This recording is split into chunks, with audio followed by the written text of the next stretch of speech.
না, আমি ঠিক নেই, আমি ঠিক নেই। আমার সঙ্গে যেগুলো হয়েছে সেটা আমি ডিজার্ভ করি না। দাদু ভাই, আমি বলি কি তুই শান্ত হয়ে একটু বস। আচ্ছা সত্যি করে বলতো, ওরা কি তোকে সত্যি হাজতে রেখেছিল? ও আদি, তুই খুব কষ্ট পেয়েছিস না রে বাবা? আমার কথাটা শোন, দুঃখ পাস না। হ্যাঁ, দেখবি একদিন ঠিক এই অন্যায় শেষ হবে। বিজয়াদি, এসব আজে বাজে কথার সান্ত্বনা না দিয়ে সমস্যাটা কোথায় হয়েছে সেটা খুঁজে বের করে সমস্যাটা গোড়া থেকে কি করে উপড়ে ফেলা যায় সেটা এখন অন্তত ভাবো। হারটা কি সত্যিই চুরি হয়েছে? তুই এখন একটু রেস্ট নে।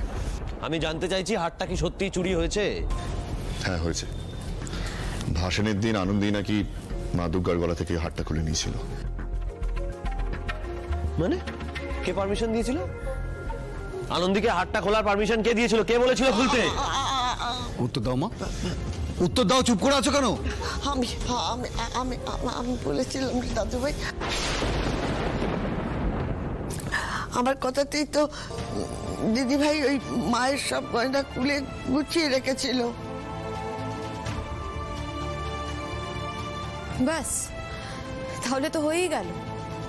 একটা চোরকে শীত কাটার রাস্তা তো আপনারা নিজে হাত ধরে দেখিয়ে দিয়েছেন। নো ওয়ান্ডার, এটা তো হওয়ারই ছিল। না না, আনন্দে চুরি করবে? ছি, এসব তুমি কি বলছো? ও ওরকম চুরি করতেই পারে না। সে তো নিজের গলার হার দিদি ভাইকে পরিয়ে দিয়েছিল। কত ক্ষতি হলে তোমার বিশ্বাস হবে মা? আমার ছেলেটা লকআপে ছিল, লকআপে। আরো 4 জন চোর বদমাইশদের সঙ্গে এক লাইনে দাঁড়িয়েছিল। ঠাম্মি, যেটা বলছিলে সেটা বলো। হ্যাঁ বলছি। তারপর ও গয়নাগুলো আমার হাতে দেয়, আমি বড় বৌমাকে দিয়ে দিই।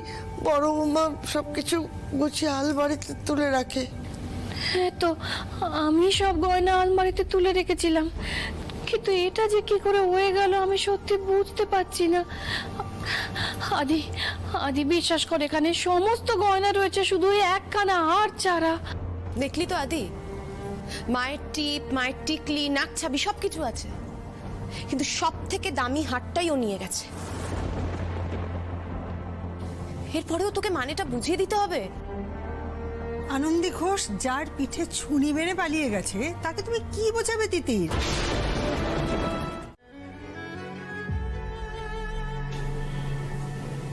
আনন্দী চোর? দাদু ভাই, অমন কথা তুই মুখেও আনিস না। আমি ওই কথা বিশ্বাস করি না যে আনন্দী চোর। আমি মুখ্য হতে পারি, তবে আমি অন্ধ নই। তার মানে তুমি বলতে চাইছো যে গয়নাটা গুছিয়ে আলমারিতে নিজে তুলে রেখেছিলে, তারপর সেই গয়নাটা পাওয়া যাচ্ছে না। আবার গলা বাড়িয়ে বলছো যে তুমি অন্ধ নও। হ্যাঁ, ঠিকই বলেছো, তুমি অন্ধ নও। তোমার বোধটাই নেই যে ওই গয়নাটা মিসিং। ডক্টর লাহিড়ী, মাকে অপমান করার একটা দুটো সুযোগ তো ছাড়তে পারেন মাঝে মাঝে, ফর আ চেঞ্জ। আমরা আনন্দীকে নিয়ে কথা বলছি। রাইট, আমরা বরং সেটাই বলি। মানে কে ওকে মাথায় তুলে এবারে সর্বনাশ করলো সে বার্তা না আমরা ইগনোর করি, কি বল? হ্যাঁ, মায়ের থেকে মাসির দরদ বেশি হলে সে সংসার রসতলে তো যাবেই। দাদু ভাই, এখানে অনেক অনেক কথা তোকে বোঝাবে সবাই। তুই কিন্তু কারো কথা শুনবি না, নিজে মনে কথা শুনবি। তোর মন যেটা বলবে সেইটে সত্যি। হ্যাঁ মা, এই বলে বলেই এতদিন ধরে ছেলেটাকে একটা ইমোশনাল ফুলে পরিণত করেছো, যার জন্য একটা বাইরের বস্তির মেয়ে এসে ওর পিঠে ছোড়া মেরে দিয়ে চলে যেতে পারে। শুধু কি মাঠাম্মির ওপর ইমোশনাল ডোজ হয়েছে অনিলাভদা? আনন্দের মিষ্টি কথার পাচন আছে না, তাই আদির বোধহয় একটু ওভারডোজ হয়ে গেছে। একটু বুঝে কথা বলুন আপনি। একদম না, চুপ থাকো তুমি। এতদিন ধরে তোমার কথা শুনে এসে কি ফল হলো দেখতেই পাচ্ছি। এবার আমি যা বলবো মুখ বুঝে মাথা নিচু করে সেইগুলো মেনে চলবে। What? কি বলছেন কি আপনি? এটা বাড়ি না অন্য কিছু? বাড়িতে সবাই প্রাণ খুলে বাঁচে, হুকুম তামিল করে না। প্রাণ খুলে বাঁচার মানে এই নয় যে একটা চোরকে মাথায় তুলে নেচে পাচারকারীর অপবাদ নিয়ে জেলে যাওয়া। একটু চুপ করো না সকলে। ছেলেটা এত বড় একটা বিপদ কাটিয়ে সবে মাত্র বাড়িতে এলো, আর তোমরা।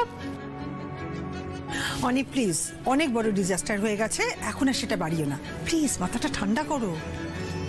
আরে ও তো ওর ঠাকমার মায়ের মতন রান্নাঘর সামলানোর মানুষ না, আর ও একজন ডাক্তার, ও সামান্য এই লজিকটুকু বুঝতে পারছে না। আঙ্কেল, এক সেকেন্ড, আমি আপনাদের মধ্যে একটা কথা বলছি। আপনারা না একটা পয়েন্ট কিন্তু মিস করে যাচ্ছেন। আনন্দির মতো মেয়ের জন্য আদিকে ভুলিয়ে রাখাটা কিন্তু খুব সহজ।